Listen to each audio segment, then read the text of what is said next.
Jeffrey Menkowitz, the director of Camp Ramah Darom, Home Away from Home.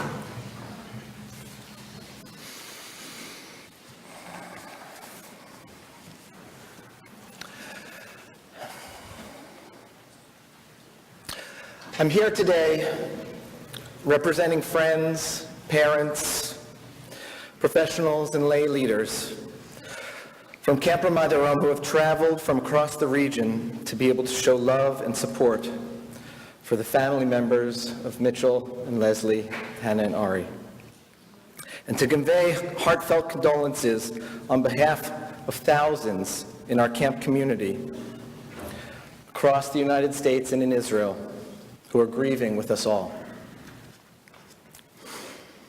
The words of the prophet Jeremiah ring in our ears today.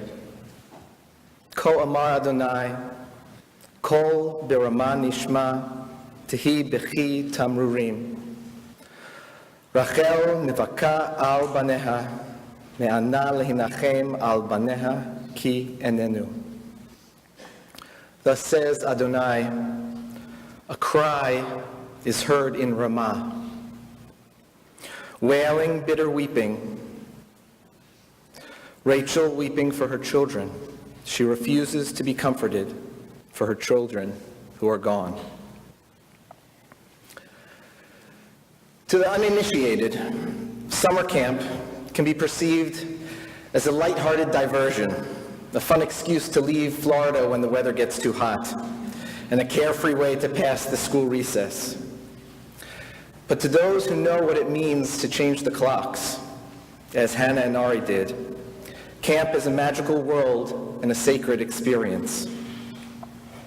Hannah and Ari thrived in this space and would return home transformed as they would recount publicly in articulate speeches to their synagogue here on the Bima at CBI.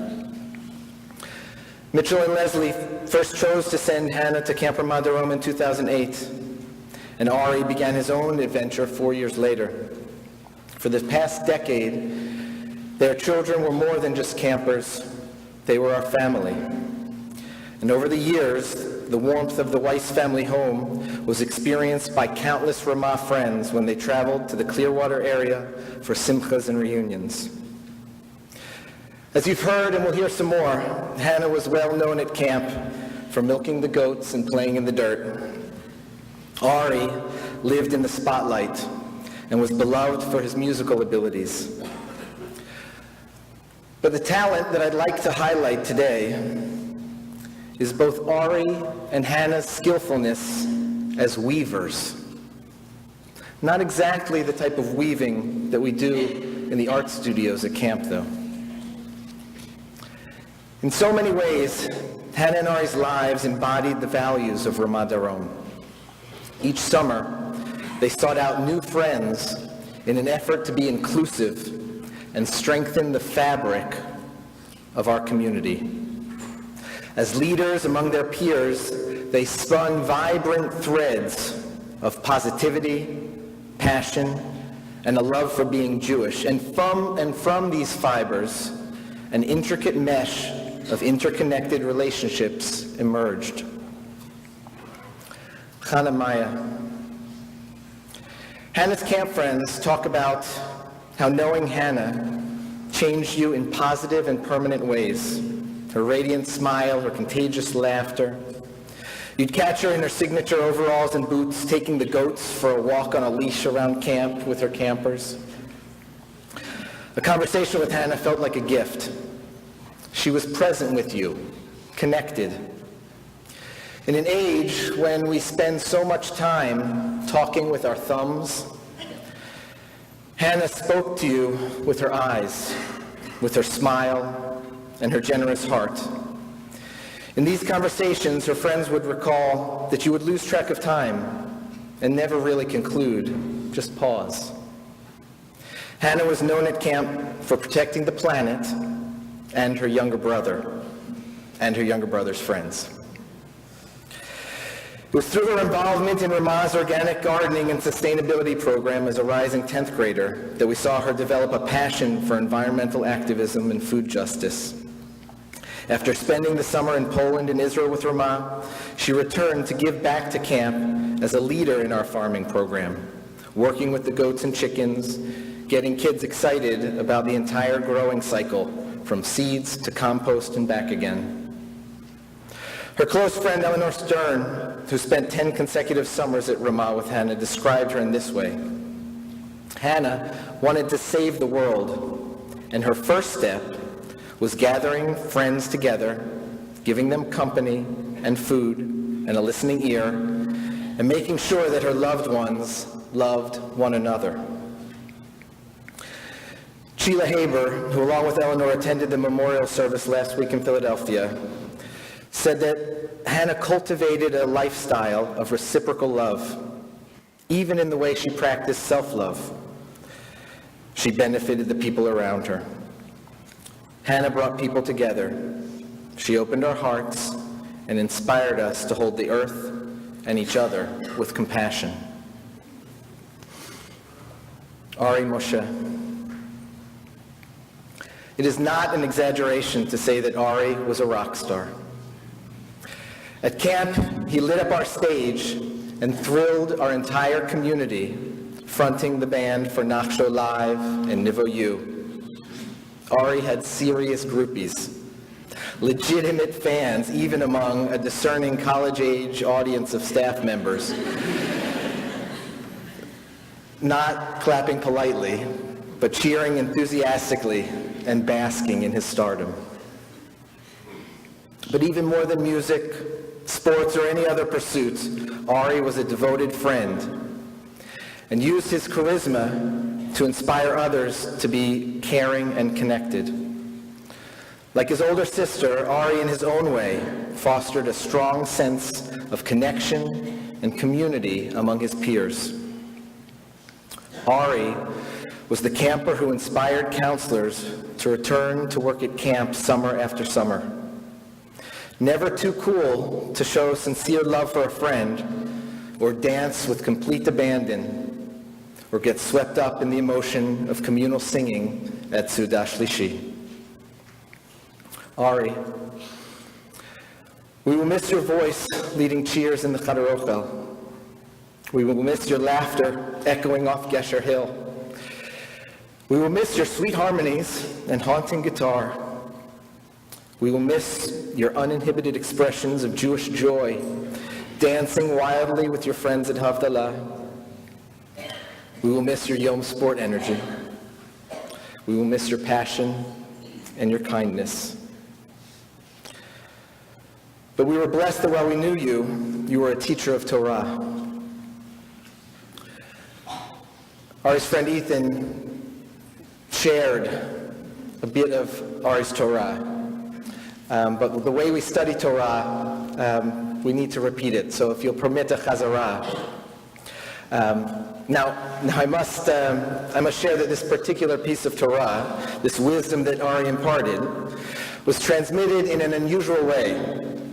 As a camp director, I'm often alerted to incidents of graffiti in the cabins, so that we can tend to cleaning up any offensive artwork during the year. This particular inscription of Ari's, though, flew under the radar. And so it's a blessing that we were able to preserve his teaching, which he wrote in Sharpie on his bunk bed. Amar Ari Moshe, Ari taught us, make memories. More importantly, make connections. Take every moment and be active and present in all things you do. Be nice to everyone, for we are all a part of a beautiful community.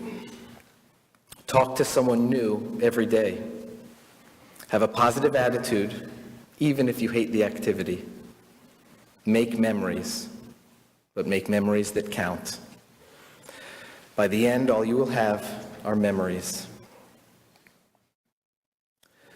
This Torah of Ari's, also exemplified by the life that his sister led, can be taken as the instruction manual, if you will, for the loom, the weaver's loom, that they both use so adeptly to fashion interconnected lives of meaning.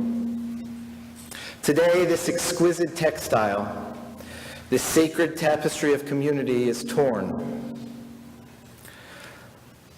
Like the ritual of Kriya that we perform, rending our clothing as an expression of grief and mourning, the fabric of our lives feels damaged. But in our pain and our loss,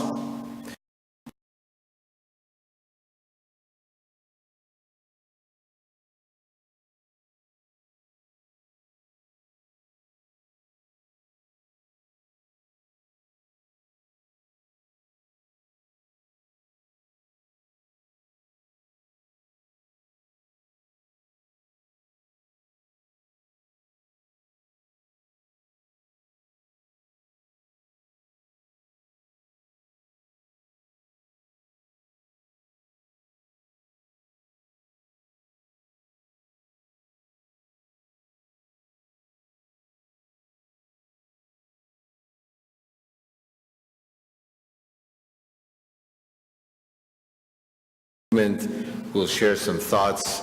We all appreciate our children's involvement in our youth department, especially in USY, and that was one of Hannah's great strengths, and Ari was following in her footsteps.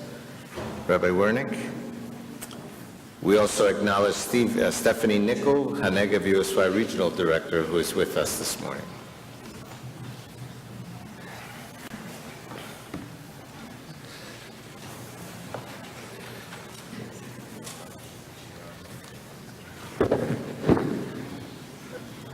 So I'm here to both extend my condolences and that of Margot Gold and really the entire conservative Jewish community, to you, Bibi, Sandy, to Ed, to your entire families. As you've heard and as you've seen, the impact of your family goes well beyond just the immediate circle of friends and community, but really goes far and wide. I too had a personal relationship with Hannah and had not yet had the opportunity to get to know Ari. But when I saw Hannah when she was running for international president at USY's International Convention in Baltimore, I went up to her immediately after her election as vice president responsible for social action in Tikkun Olam, and I said to her, Hannah, I don't know what you think, and I introduced myself. I just want you to know I want to mentor you. Because I know without a doubt that you are going to change the world and you're going to do something really impactful, and I want to be there for two reasons. One is I want to be there to help remove the obstacles from doing that. And two, I want to be there because I just want to watch and I want to witness it. That's the type of person, as we've heard, who Hannah was, and certainly Ari, who was the chapter president of this synagogue USY chapter, was following very much in her footsteps and was, as we know, would have without question blazed his own pathway. And it's that kind of impact that brings over 100 USYers here today to be with you, and probably about 100 Ramaniks as well, because that's who they were and that's where our community is.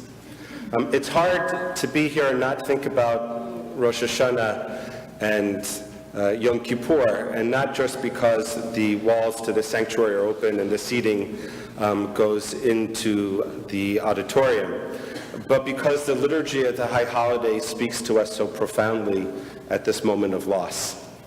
The climax of the Musaf service is a prayer known as Unatana Tokef, in which the poet cries out, Mi yichyeh mi yamut, who will live and who will die. And it goes on to explain in a paragraph a variety of different ways in which people's lives in the year ahead may be impacted for bracha, for blessing, or for tragedy, for loss. And the answer to the prayer, which was made famous actually by Rabbi Harold Kushner, who you quoted earlier today, is that we don't know the answer to why bad things happen to good people. But we know that it is part of the cycle of what it means to be human and to live a life. And so therefore, when bad things happen to good people, our tradition, community can guide us in how we respond. The answer of the poet of Unetana Tokef is that tshuva, tefillah, utzdaka, mavirin, et roa gezerah. That returning to God, turning to each other, being together in a community, prayer, and acts of chesed, of righteousness, can avert the severity of the decree. Can't take away the sadness, can't take away the pain or the loss. But in time, it can help us perhaps make sense and find the strength and courage and support to carry on.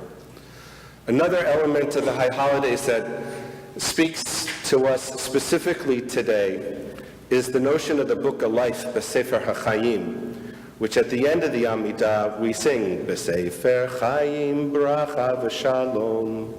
We sing, we pray that we should be inscribed in the book of life, in the book of blessing, in the book of peace, of Shalom. The interesting thing about Hebrew is that with a little change of the language, the little wordplay, B'Sefer HaChaim perhaps can be read as B'Sefer HaChaim. That we're reminded that the book that we wish to be inscribed in is not some book of life that exists in some image of heaven that God pages through and inscribes our names based on some judgment of how we behaved. But rather, B'Sefer HaChaim is the book of the living. It's the book that each of us, in the course of our lives, write. It's the chapters of the way in which we live, of the relationships we create, those that we weave together, of connections, of meaning, and of purpose, and most importantly, the ways in which our lives impact the lives of others. What we've heard today and what we will continue to share in the days and weeks and months and years and memorials to come throughout the course of time are the different chapters of the Sefer Chaim that were the book of the living, the books of the lives of Leslie and Mitchell and Hannah and Ari. I want to share just a couple snippets of the imprints that they made within the Sefer HaChaim, the book of the living of their friends and their community in USY, their peers, their staff members, their campers and friends from Ramah, and so forth, from perhaps the most well-known of the different types of books that we have today that record the elements of our lives, Facebook. And I have, for you, Bibi, I have a copy of many of the posts that people made for Hannah and Ari on their Facebook pages. And I have an updated version for you, Ed and Sandy, because in the week that has passed since we've been in Philadelphia, there have been many more hundreds of inscriptions that are paid. There are 200 pages of posts from their friends on Facebook. But I just want to share two from each of them, about each of them. About Ari, Jake Wasserman, who was one of our staff people in USY, he wrote as he was sitting in the Atlanta airport, wiping away the tears, reading the beautiful tributes to Hannah and Ari and their parents, how heartbroken he was. And then he says, when I think about Ari, I remember sitting around a picnic table in Florida at a USY convention as he and I started to sing a song together. I was able to hear his bright soul through his voice. Every other time I saw him, his warm embrace and cheerful demeanor lifted my spirits. And Ariel Frank, one of the regional executive board members of HaNegev Region USY, wrote about Ari. It was the last night of my Gesher summer and Ari was in Nachshonim. He found me in the sea of tears and held me in one of his infamous bear hugs. We had only become friends 2 months prior, but it felt like a lifetime. In the seemingly endless hug, I felt every story we shared, every moment where he came to me in either tears or a fit of laughter, and every moment where silence was pleasant simply because he was there. He let go of me just far enough to look me in the eyes, to thank me and make me promise that I would come back to staff his Gesher summer. He texted me last month to remind me of his promise, and I promptly finished my application. He is a person with the oldest and kindest soul I have ever met. It has not only been an honor to learn from and serve with him, but to know him and his deep passion and light for life. From the bottom of my heart, I loved him, as I will continue to do so forever and always. And about Hannah, Katie Hammelberg writes that she, like all of us, are having trouble processing and putting together words to say, but unbelievably inspired by this incredible person. Hannah, I wish you knew how we all stood in the back of the room the night you were elected, incredibly inspired, listening to someone so poised, smart, purposeful, funny, and passionate. I've never heard someone talk with that much conviction about creating change. We cheered and chanted, knowing that the upcoming Social Action Tikkun Olam Vice President was someone dedicated to creating change. I was absolutely blown away by your passion, drive, and commitment to Judaism and making the greatest possible change in the world. You pushed me to expand my understanding of our institution, of USY, of our traditions, of the impact we can make, and of our greater world. As a Sado, as a staff member, as a Jew, as a woman, and as a person, you certainly impacted me and changed me for the better.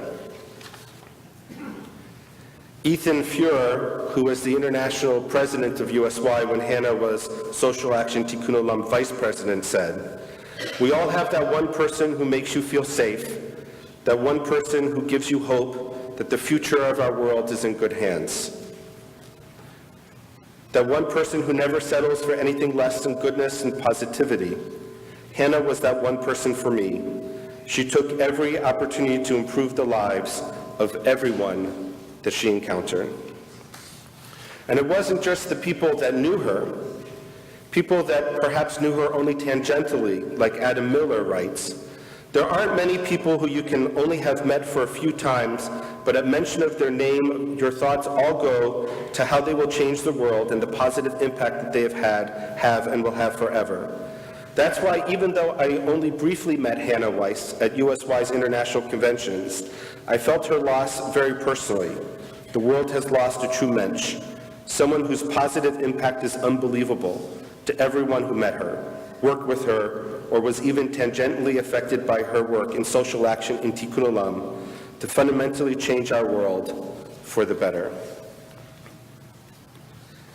And about Hannah, Jake Wasserman also writes, "Changing the world doesn't mean you have to alter history. Changing the world can be changing just one moment in another person's life." In 1822, Schubert wrote a symphony that he never completed. It was found after his death 6 years later and was published as the unfinished symphony. Most symphonies are 5 to 6 movements. This was only 2.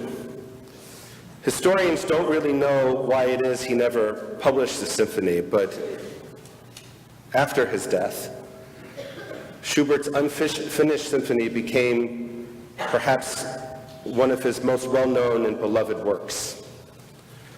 We're here telling the stories, the chapters of unfinished books, unfinished lives, taken from us far too soon. But we know, as Jake Wasserman pointed out, that changing the world doesn't mean one has to alter history. It just means that you have to impact the life of another person. And so it falls upon us to finish the chapters, to complete the Sifrei HaChaim, the books of the living that were Mitchell, Leslie, Hannah, and Ari Weiss. And we will do so. We will do so through the study of Mishnah that Camp Ramah has undertaken. We will do so through the recitation of Kaddish for the next 11 months, which USY has undertaken to assure that someone in our community also says Kaddish for the next 11 months. We will do so in the many institutional projects and legacy projects that we dedicate to the Weiss family, to their memories. And we'll do so, as others have said, in the ways in which we personally, in our own lives, live in the shadow of the impact that they had on our Sifrei HaChaim, on our lives. May their memories be for a blessing. May we continue to be inspired to acts of goodness and tzedakah in our world to bring about change. Amen.